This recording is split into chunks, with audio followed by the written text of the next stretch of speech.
Founder Space, Startup Supercharged. I'm Captain Hoff, CEO of Founder Space, the leading global startup accelerator. I'm also author of the award-winning books, Make Elephants Fly, Surviving a Startup, and The 5 Forces. I am not worried about AI ruling human beings like science fiction. Like I know Elon Musk and others say AI is going to take over and become evil and control every human being. That we don't know. The bottom line is we have no idea what AI will do when it becomes super powerful. By super powerful, I mean more intelligent than human beings. You think now they're not more intelligent than human beings? Oh, far from it. Far from that. So AI isn't even close to the intelligence of humans. That's so good. Let me explain this to you. Where we are now is we have very intelligent, narrow AI. AI that does one thing or two things really well. But let's take, for example, a self-driving car, right? We are now seeing cars that can drive themselves. They're very good at getting you as a passenger from point A to point B. And they may do a much better job than you, avoiding accidents in the future, much safer, more efficient. That is their strength. But you ask your AI in your car, what city am I in? It could tell you, I'm in Beijing. Mm-hmm. What is a city?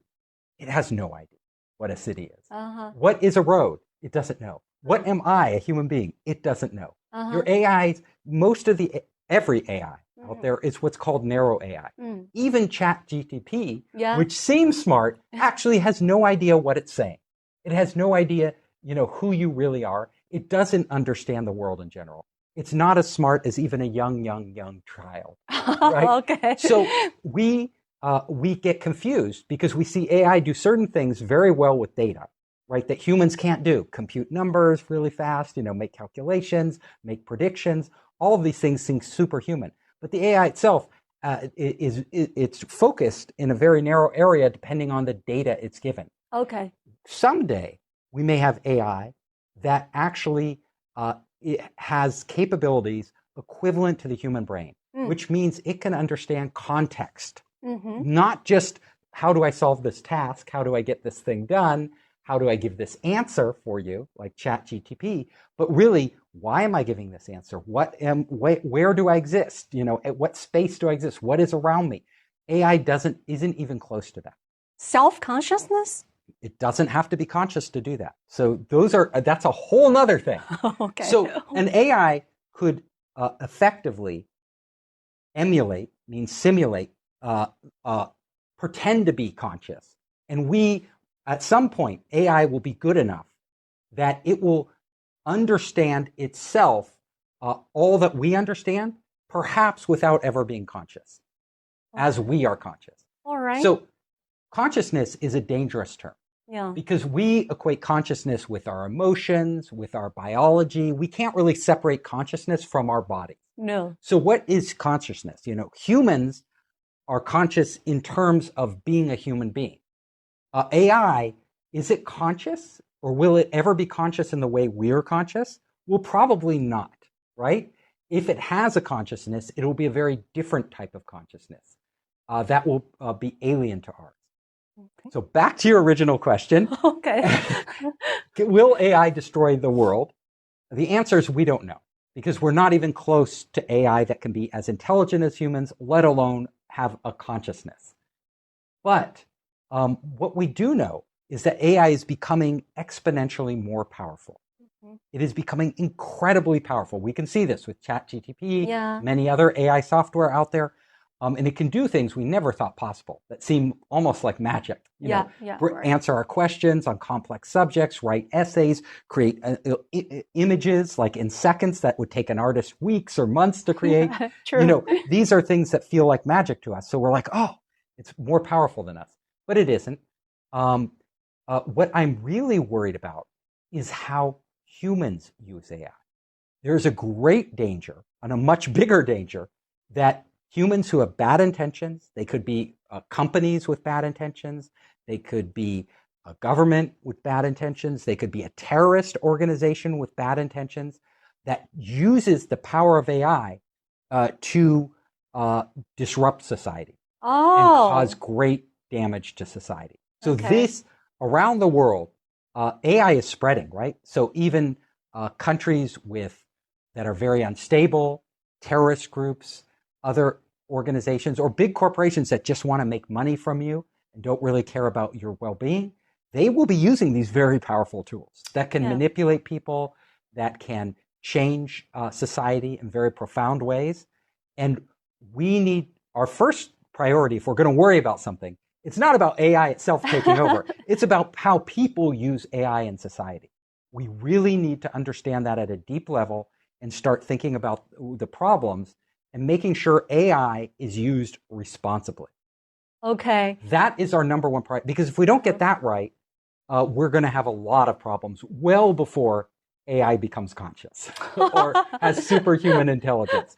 You know, when we get to the point where AI becomes potentially more intelligent or as intelligent as human beings, and maybe even conscious, we have to ask ourselves, then at that point, we have to start to understand, how do we control AI? And if you think about it, it would be almost impossible to control AI. This is what I'm worrying. Don't worry about it. You have more problems to worry about before we get there. All right. But it will be impossible to really think about it.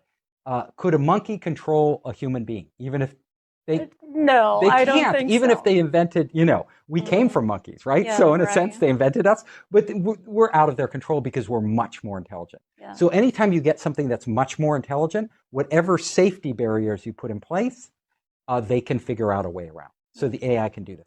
The only hope and the great challenge that humanity needs to work on, if you're afraid that the AI would seek to control us or destroy us, is to create an AI that cannot exist without empathy for human beings. Empathy, meaning just like us, if we trust people who have empathy for us, right? If you have empathy, it means I can trust you because you are not going to harm me, right? You're going to look out for my interests as well as your own. So in the future, we are going to need to figure out how to develop AI with empathy and make that intrinsic, mean a core part of the AI that can't be separated from the intelligence. If we can do that, then we can trust AI when it becomes more intelligent than us. If we can't do that, who knows? Okay, who knows? Or sometimes they can be very loyal to you, but sometimes being stupidly loyal. Right. AI, you could tell an AI, I want you to protect humanity by stopping climate change. And then the AI, being loyal to you, if it was super powerful, could shut down every business on the planet, every car on the planet, and cause huge chaos, right? In trying to help us. So there's always that problem too. And we really have to start to figure out early on how to contain AI, right? How to limit it. We might not want to build a super intelligence, although I believe it's inevitable that we will. Okay. Well, think about it. Everybody's competing. Every country in the world, every company in the world is competing to have a smarter AI than everybody else. Yes. And that's natural, right? That's how society works, right? It's going to be very hard to change society so we don't have competition and go and put a limit. Every time we put a limit in the past, it doesn't really work. Right? Trigger more competitive things. So we're going to develop smarter and smarter AI. And what we're going to have to develop in parallel are two things. One, safeguards for people and society, how to use it responsibly. That's our first goal. That's today. That's a risk today. And then maybe out 10, 20, 30 years, we don't know how long, when AI becomes super intelligent, we're going to have to start also building out empathy for AI and controls on how it's used and how it functions in society. All right. So you guys, if you have any questions, feel free to chat in our chat rooms and tell us. although we cannot interact you simultaneously, but definitely we can just mention some points you might be quite interested in. So just now you mentioned ChatGPT. We know this kind of a chatting bot went viral throughout the whole world. And ChatGPT is everywhere, right? It's everywhere. It's everywhere. So it's a kind of a conversational robot because you ask them questions and they give you answers. It's amazing. You can ask it any question you want, and most of the time, but not all the time, it'll come back with a pretty good answer. Yeah. Sometimes it makes mistakes. It imagines things that aren't real. But how it works is what's called a large language model. So basically what they have done is they've taken all this data, right, from the web, created by human beings, on the web that we have put out there, given it to this deep learning algorithm, this AI algorithm, and now it can take from that data and intelligently piece together answers for you. Yeah. So it's not creating the answers out of nothing.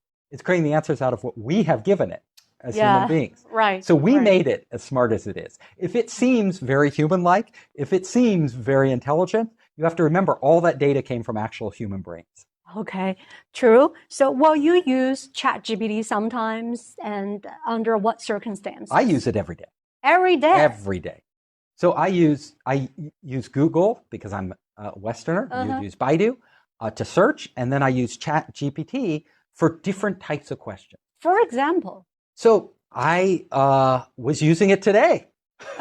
Like what types of questions are you going to ask? So I wanted to know what's the best way to. So I'm going to be I'm going to be going from Shenzhen to Hong Kong. Okay. And I know I have to go through the port authority, right? Okay. And so I was asking it today, what's the best, most efficient way to get through port authority? Do I take a bus, a train, a taxi, a ferry, Okay. And you could just ask it those questions.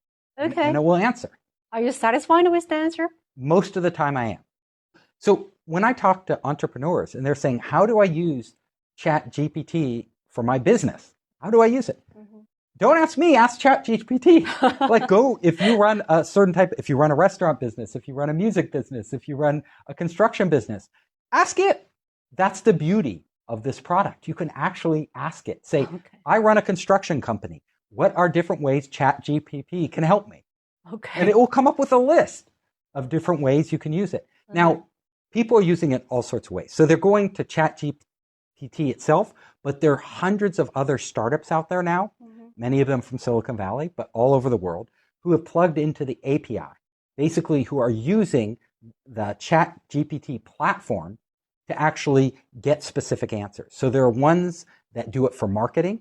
So I've used this quite a lot. So you can say, write me marketing copy, write me an ad, write me an article to post on my blog or on my social media, help me design a YouTube video or a video that you want to put on TikTok, right? So it will actually come up with all sorts of creative ideas based on what is out there on the internet and put them together for you so that you can then say, oh, that's a really good idea. I didn't think of that one. And it's the beauty of ChatGPT is you can find most of this information on the internet. Like if you search on Baidu or Google or whatever, you can find a lot of this knowledge. But ChatGPT really, instead of searching through 10 websites to find the knowledge, literally searches 50, websites of similar nature and then compiles an answer for you. So it's the big advantage of it isn't that the information isn't out there. It's not giving you new information. It's giving you in a more efficient way. Yeah, save your time and some effort. Right. So I just ask it and it searches all the websites and then it compiles an answer based on it. Compiles it. Yeah, it basically, assembles an answer. So it's usually it puts words in there and looks for the next logical word and keeps adding them until it constructs a sentence and a paragraph and then a... All right. But, because before ChatGPT, we also have such kind of a chatting bots like Siri. Yes. And what makes ChatGPT distinguishes from Siri. Previous ones? Yeah, from Siri, Google Assistant, all the other ones that are out there. Great question. So a lot of people get confused. Like, why can't Siri do this, right? Yeah, right. We thought you could ask it a question. Yeah. But when you ask Siri, Siri is designed differently. So they're similar technology. The technology isn't that different, right? But the data is different. And the learning is different, how it learns. So the data that Siri was trained on is data for to give you to take action. You want it to take action on your behalf. It's an assistant. So you can ask Siri, what is the weather today? Yeah, right. What is, you know, how do I get to this location? Yeah. You can ask it also, you know, can you set an alarm for me and remind me of this? You can ask it to do all sorts of things, task oriented. A ChatGPT is more about getting creative content, creative answers for you. Very different. Like if I ask Siri a question about a topic, it could be, you know, tell me about self-driving cars, right? I want you to tell me about self-driving cars. What are the things I should know? You ask Siri, and it doesn't know because it wasn't trained on that data. So what it ends up doing, it goes to your web browser and it pulls up a bunch of websites and says, go to these websites. Because it was only trained to give specific answers on specific questions that you ask. And Siri is really good, which ChatGPT is not very good, at understanding the human voice and providing concise answers based on short questions that you speak to it. ChatGPT then will give you a whole article like about self-driving cars, right? Telling you everything about, very different answer than Siri. Okay. So this is, in the future, what we are going to see is a merging of the two technologies. We will only have one AI, and you will see in the future that Apple, Google, everybody else will combine the Siri-like functionality with the ChatGPT functionality. We're going to see, because what you're going to want is you're not going to want to go to two separate AIs. You're just going to, if you ask it about self-driving cars, you don't want to have to go look at a website. You want it to tell you, right? Yes. And if you ask it to do a task for you, like set something on your calendar or send a message, you want it to do that task. And ChatGPT won't do that. So we're going to see those combined. They're two different models with different sets of data. And then we'll have an intelligent interface that will decide which one it goes to. Okay. Yeah. Now it made it quite clear for me. Yeah. Now I understand. So you're talking about ChatGPT. Some people say this is a kind of one of the examples of the generative AI. Yes. Or we call it like a new generation of AIs, because we can see AI is evolving. And even for industries like us, the media, we're using a lot of generative AI tools. For example, some media agencies, they use like the writing tools to write news stories, although it's quite controversial, right? Or they use the digital humans to broadcast the news. Yes. And for BRTV, we also have digital human broadcaster. That's going to become more and more common. Yeah, right. Yeah. So for other industries, like getting back to dozens of years ago, like manufacturing, because we've got the robots on the manufacturing line, right? Yes. And also the transportation, the self-driving cars, yes. and healthcare, education. Probably every industry has get involved into the AI sort of stuff. If you are an industry and you are not using AI right now, or not at least looking at it to use in the near term, you are going to be obsolete. It's that simple. Think about a newsroom, and you're in media, right? So I could hire now one journalist with ChatGPT. They can literally write 10 articles in the time it would take journalists without ChatGPT to write one article. So they're 10 times more efficient. Okay. You know, I mean, you probably don't want to hear it. But, no, but news organizations want to save money. So they are going to be looking to make people more efficient. And if you look in the real world across all businesses, it doesn't matter whether it's a graphic artist, a novelist, a stock trader, everybody is going to be using AI to become more efficient. It is going to make all of our jobs, basically, if you're a person in the workforce today, you better be using these tools. Okay. Because you won't be competitive. Yes. Because if your your counterparts, your competitors are using these tools, they're going to be so much more efficient and they're going to save so much more money and produce so much more, and you won't be able to compete with them. So what we're going to see is that is going to be a driver of change in society. The real question we need to ask is, is this good? And the answer is, throughout history, being more efficient is a good thing, right? Yeah. If one person can do 10 times the work with a tool, like if I, literally, if I can, if I have a car and I can go 10 times as fast as a horse, shouldn't I have the car, right? Yeah. I can do so many more things with a car than I can a horse. Yeah. So the horse is obsolete. Yeah. Well, we're getting to that point with information. Anybody in any sort of media information job, whether you're a lawyer, a doctor, an accountant, you are going to be so much more efficient with these tools. The real question is, in the past, we've always replaced these jobs, right? We've always replaced these jobs because technology has created more jobs.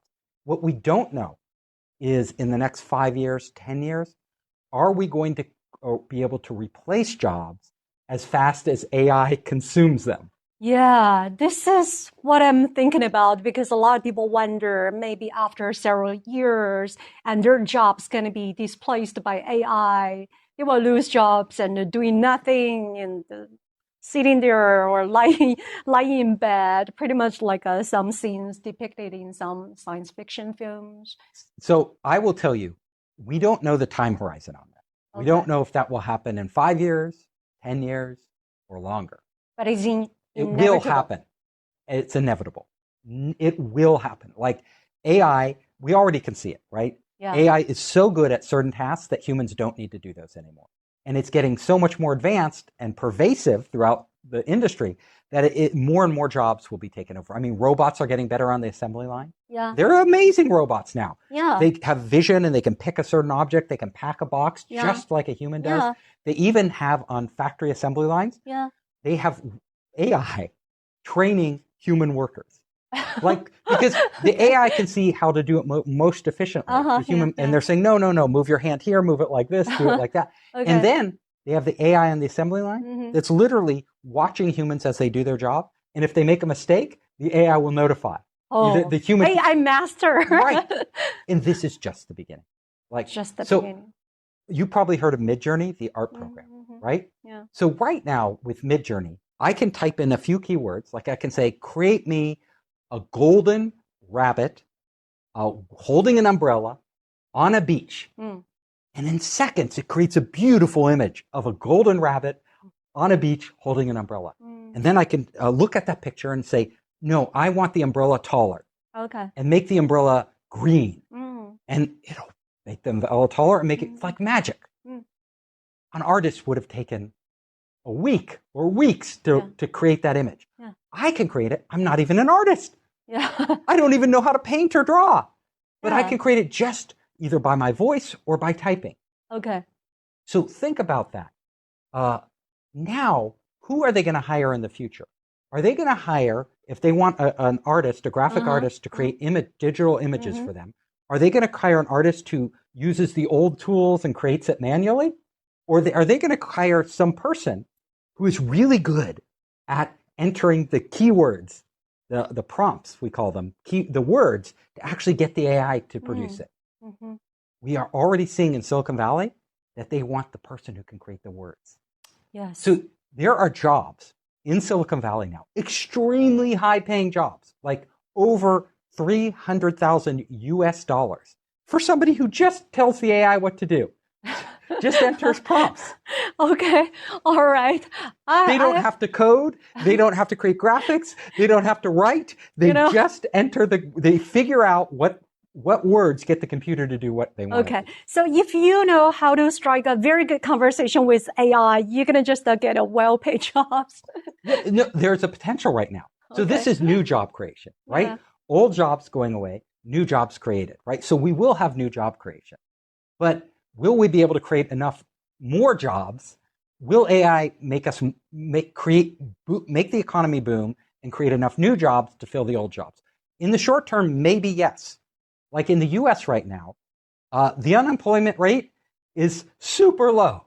Okay. Like it just came out. The report literally just came out. Everybody was thinking the unemployment would go up because interest rates are so high in the US and the economy seemed to be going for a recession. Well, it's not happening, even with AI, right? So there is still, in the short term, we might not have to worry.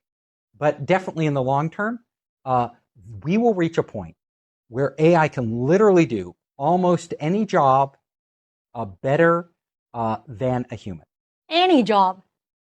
And I'll tell you which jobs might be harder. Right? Yeah. So right. they're not the jobs you think. So the high-end jobs, the knowledge workers, computer programmers, like AI is writing computer code now. Yeah. Like it's writing pretty good code. It's still, you need a computer programmer there because it makes mistakes and it doesn't understand the whole project as well as a human does. So it really is what it's doing is making computer programmers faster. But there will come a point where the AI can just write all the code. Like the person just has to enter, the person who can tell it what to do will be the one. This is just a matter of time before this happens. So we are entering a future now where all the knowledge worker jobs, especially jobs like doctors for diagnosing, I was just with a top doctor, medical doctor. And, it's clear if you will not want to go to a human doctor in the future to get diagnosed for a medical condition because the human doctor can only have so much data in their brain. And it's limited, right? What their experience and their data is. Yeah, right. An AI can have all the data in the world about medical conditions in its AI. Yeah. And it can look through all of that and match your symptoms from your body exactly to the most likely diagnosis. Okay. So nobody will want to go to a doctor for diagnosis. Nobody will want to go to an accountant because accountants make mistakes and the computer won't. Nobody will want to go to a graphic artist because the computer will be so much more faster and efficient. These jobs will go away. The jobs that will remain are jobs you wouldn't expect. So, when you, for your office building or your home, when you invite a handyman in to, repair this heater, fix the sink, go, do those are jobs come up occasionally and they're change all the time and they're very hard because every heater is in a different location and it's different and electronic wiring is different. Those type of jobs will take robots quite a while to master. You mean like plumbers? Plumbers, handyman, electricians, people like that will not lose their jobs. High-end people, you'll be replaced with a digital. I will be replaced. I will be replaced with a digital twin of you that will do your work. Yes. I'll be replaced. You will be replaced. All of us, high-end people will go before many of the low-end jobs. The low-end jobs with lots of variety, right? Where you don't know what to expect and there's always changes and it's complex. Not in a repetitive work. Repetitive work and knowledge-based work is the first work to be obsolete. Oh, no. Writing legal contracts. Think about it. Writing legal contracts. Boom. Already the price of Pearson's, one of the largest textbook companies, plummeted because people won't need textbooks. They can just go to ChatGPT, right? They don't need a textbook. All of these things are changing. It's amazing. Okay. All right. Okay. Now I'm seriously thinking about change my job. No, this is something. You're not the first in the line to go away because people still want to see real people in media. Okay. We have a connection. We know digital avatar. We can accept it, but we won't feel as connected. So we want somebody like us. We want to see you make mistakes and laugh and do all these things. And we want to know you're authentic. There's some authenticity is a big part. Like we can generate AI music now that is literally indistinguishable from great bands, right? From any pop band or classical music. The AI music, you can't tell the difference. Okay. But the band is an emotional thing. We want a connection to the people. We want to feel they're real, so the AI may help the musicians create music faster and better, but it's not people like you which is more kind of entertainment. They're actually safer. You are safer in your job than a lawyer. We really don't care if our lawyer is a real person. We only care that they do the right job. We don't care that our accountant is a real person. We only care that they do the right job. Okay. So do you understand? And so any job with an emotional human connection is safer than one without. Psychiatrist. Yeah, so it's a mixed bag. So with psychiatrists, we want a diagnosis. Yeah. Maybe the AI can do a better job, but we want a human connection. Yeah. We're going to want the person. Okay. So a lot of the human jobs in the future, like a doctor in the future, won't be there to give you the diagnosis. The doctor may be there to hold your hand, to read the diagnosis, to comfort you, right? to comfort you, to do things that doctors are very bad at right now. No. Doctors aren't trained to do that very well. That's going to be their main job in the future. Oh. Wow, that's really mind-blowing. Yeah. So you guys, are you ready for that? So, but here just now you mentioned probably we can see the old jobs going to just go away, but then we will see new jobs coming out. So here, a more like upbeat note, like AI expert Kai-Fu Lee from Northwestern University believes AI is useless in two significant ways. It has no creativity and has no capability for compassion or love. So can AI be truly innovative? So I will totally disagree with Kai-Fu Lee. Okay. So you think they can be creative, can be innovative? AI can be more creative and more innovative than human beings. And why? Simply because it can pull such a massive amount of data. And it can iterate, meaning it can create new possibilities much faster than a human ever could. So think about this. And I want people to really understand this because people get confused. People think creativity is a human trait, right? Only humans can be creative and innovative. Yeah. It's so far from the truth. Okay. So, what our brains do really well is pattern matching. Mm-hmm. We match patterns. How do you figure something out, right? You look at your life. Oh, if I keep doing this, it's not working. I should change. Mm-hmm. Whether it's the way you talk to your kids, the way I'm talking to my kids gets the wrong result. I'm going to change. Something you do at work, try to do sales. Oh, this sales strategy isn't working. I'm going to change. Uh-huh. You look for patterns and you match them. It's exactly what neural networks do in computers. Yes. All they do is pattern match. So AI is going out into the real world and it's looking at data and it's looking for patterns and it's seeing which patterns work and it's coming up with answers. The other thing that the human brain does is when we create. Einstein said it brilliantly, right? Einstein said, what I do when I create is combinatorial play, meaning my brain is kind of pulling in random combinations and seeing what the result is of ideas. Okay. Einstein did these thought experiments, right? He's saying, oh, what if this, what if I was on a train and I measured the speed of time? Right. And, these are kind of creative ideas. Well, computers, AI does this very well. So what we see when we go into ChatGPT or Midjourney is a visual example, so it's really great. All it's doing is pulling from all these different artists, thousands and thousands of artists, and combining their images in new ways. And what we look at is as creative as anything any artist could create. That is creativity. It is. It's pure creativity. You can even type in the style of an artist you want. You can say, I want it in this style of this artist I love, and literally it will create a new image that never existed in exactly the style of that artist. That's what painters do. I mean, great painters look it up. How do you learn painting? I was just sitting with an artist yesterday. We were talking about that. She kept telling me how you learn is by copying. And then you take and learn their styles, and then you combine and you start trying new things on your own. Yeah, right. That's exactly what AI does extremely well and extremely fast. Okay. And, you say, can AI create like humans, right? Well, absolutely.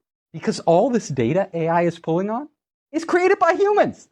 So AI is literally, this is what I call, I think of this as data, right?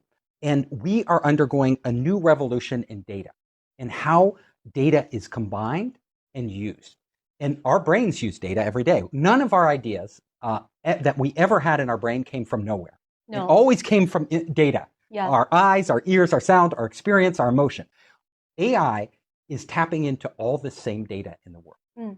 And what we see is the real magic that's happening right now. And this with ChatGPT, this is accelerating. And this is why AI is going to be more innovative and more creative much more, exponentially more in the future, is our interaction with the AI. So I gave you the example of creating the picture, right? I said, I want a golden rabbit holding an umbrella on a beach. And then I get a picture. And then I go, no, make the umbrella taller and make it green. It makes it taller and green. Well, what did I just do? I interacted with the AI, and I took what it gave me, and I created something that I like better. Now, that is data. I just created data and told the AI what I want.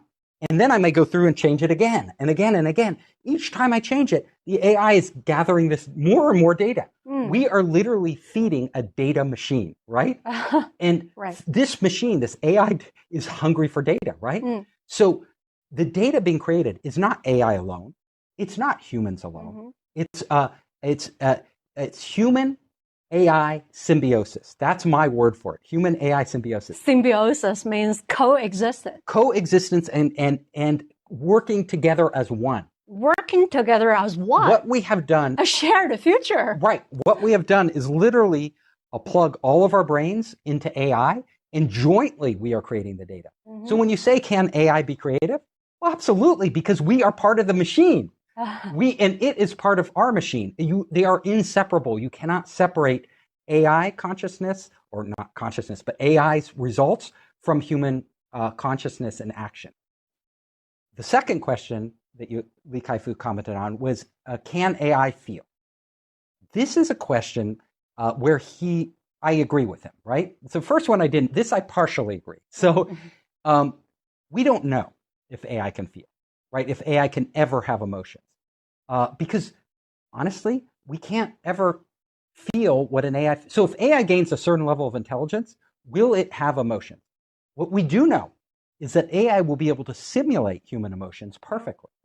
So because it will look at all the data, it'll be gathering data from us. We'll have in the future brain-computer interfaces where it'll be reading our brain waves and measuring our emotions, and it will be able to perfectly simulate what is a human emotion, so that we won't be able to distinguish between chatting with an AI or even looking at an AI robot and chatting with a human. There will be no distinction. There'll be no way for us to tell. This is coming, and even today, people have been fooled by ChatGPT. They actually thought it was conscious, and a Google engineer thought the Google AI was conscious because it's Turing test. Yeah, it can pass the Turing test now. The Turing test is old. The Turing test is dead. Turing test is already It's already, we've blown past the Turing test. The real question is, does AI understand in the way humans understand, which is far beyond. AIs can fool us now, right? But can an AI have emotion? And the ultimate answer is, we never know. Like, you're looking at me right now. All of you are looking at me. And you are assuming that I'm human. And you are assuming that I have the same emotions as you. But you don't know. I may be from outer space. I may be a robot, right? You can't feel my emotions, right? Yeah, right. So you can't get in my head. You don't know whether I actually feel the same emotions as you. You don't even know what any human, you may love them. We all interpret emotions, but we only know what we feel and what we think. So we will never know what AI feels. But what we will know is that AI acts exactly like humans, consistently displays emotions in the way humans do. Then we will treat it as if it has emotions. And for all intensive purposes, it might as well have emotions, right? Because there's no difference. We could all be robots, for all anybody knows. Okay, so the future is going to be symbiosis. Symbiosis? Well, symbiosis between us and AI, right? Okay. We're merging with AI. Essentially, we're creating a new hybrid brain that is merging with AI and will be coexisting with AI. Okay. And we've already done this. And ChatGPT is the latest manifestation, and it points to where we're headed. All right. So I guess a lot of questions in your minds already be explained by Captain. You agree on that or you disagree on that. But anyway, we can see we're embracing a new era, right? No matter you like it or you dislike it, it's coming in their own way. So here, just because the time limit, I've got two more questions for you. One is like just now you describe how AI evolved itself, how learn from the big data and being optimal, and what will AI transform the way we think or we relearn? So AI is already having a profound effect. ChatGPT, GPT, that's a horrible name, by the way. So hard to pronounce. GPT. I'm somebody who's dyslexic. I mix up letters. Okay. So I like always saying it wrong. So AI is already changing how we learn, right? So you go to any student now in college, they're using it to write their essays. They're using it to get answers. You know, even before that, the internet totally changed how we learned. Like, because you could look up anything on the internet. You know, when I was a kid, calculators, everybody thought people are going to be stupid because they can just like type in the calculator. Nobody has to do math in their head. It didn't really make us any stupider. It just made us more efficient and faster, and we didn't have to do things. So in the future, you know, the information will be less important, the problem solved. How to use the tools that are available, like ChatGPT. So this is what will always be the most important thing. Okay. And in our educational system, we are going to see in the next few years AI educators based on ChatGPT and other large language models coming into the marketplace that will totally transform how people can learn. And I say can learn, not will learn, because the educational system around the world in every country is slow to change. You know, we are still teaching people literally by 19th century standards. Like in the 19th century, in the Industrial Revolution, they thought it would be a great idea to make education efficient. So before that, only the rich got educated, and they had a private tutor. When you had a private tutor, you could learn at your own pace. You could learn as good as the tutor was. You could learn, if they were really good, you could learn really fast, right? And you could focus on subjects you're interested in. Like Confucius in China. Right. Then we came to a point where we had these mass classrooms, which were modeled on factories, right? With students, one teacher teaching to many students. Some of the students may be super smart. Well, you can't teach to the super smart ones because then nobody else will understand. And some students may be struggling. Well, you can't teach just to the struggling students because then everybody else will be bored. Yeah. So the teachers kind of do a middle ground, right? Mm-hmm. And the smart students are bored. The struggling students still struggle. Some of the middle students, you know, get a decent education, but it's not on maybe what they're most interested in. No. The future of AI is AI can literally look at you and be your personal tutor and say, literally, I will go at whatever pace you want to go. I will focus on the problems that you want to solve. The information you already know, we can skip. Like, you don't have to learn that. We'll just skip over it. We can go as fast as you are ready to go. That's beautiful for education, right?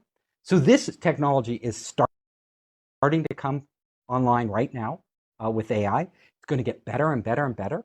It's going to be literally people who want to learn on their own with the AI will learn so much faster than they ever will in any classroom. I hope you enjoyed the show. If you liked it, hit the subscribe button and share it with your friends. You can help us create more great content by subscribing and sharing. Also, if you want to access our online startup program, our investor network, and our entrepreneur resources, just come to founderspace.com.